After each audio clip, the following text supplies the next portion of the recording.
Hello everyone, so welcome back to my channel. In this video, we will study about the nationalities of the French language.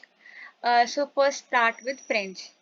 तो French nationality को हम masculine version में बोलते हैं Français, and we write it as F-R-A-N-C with the sedai A-I-S. And then feminine में जो masculine वाला होता है same plus we will also write E at the end. हम end में E भी लिखेंगे. This is for country France. Next Indian. Indian को हम French में nationality masculine form में बोलेंगे Indian. I-N-D-I-E-N. Feminine form में I-N-D-I-E-N.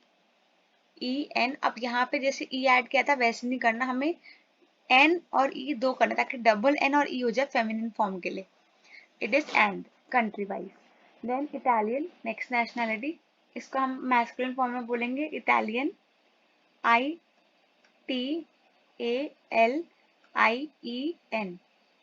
And feminine में हम I-T-A-L-I-E-N.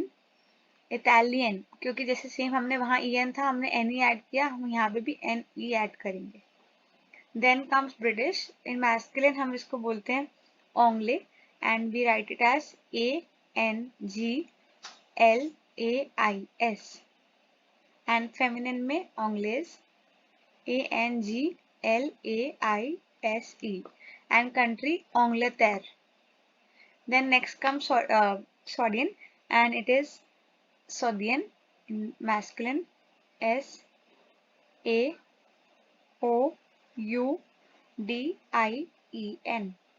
And then same feminine form में जैसे अभी हमने पहले किया S-A-O-U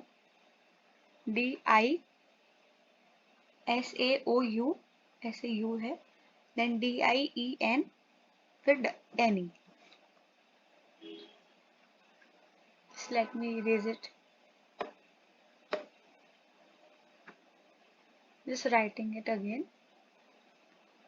S-A-O-U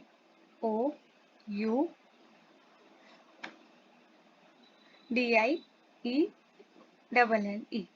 Then comes Japanese.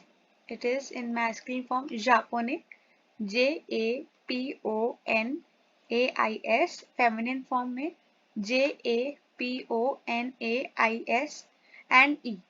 हम वैसे फेमिनिन में मोस्टली एंड में ई ऐड कर देते हैं, मतलब जनरल है ये, ऐसे स्पेसिफिक रूल नहीं है, बट 90% केसेस में exceptions are always there, but हम ई ऐड कर देते हैं for feminine things, feminine countries, feminine places, etc. Then for Chinese it is Xinhua, C-H-I-N-O-I-S,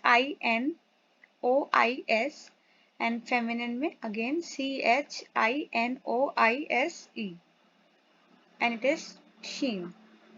Then American, and इसमें थोड़ा हमें केयरफुल होके करना है क्योंकि एक्सेंट भी आएगा ई पे, एक्सेंट लगाना है A-M-E-R-I-C-A-I-N.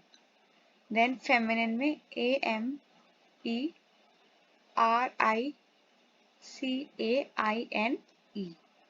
and country wise America.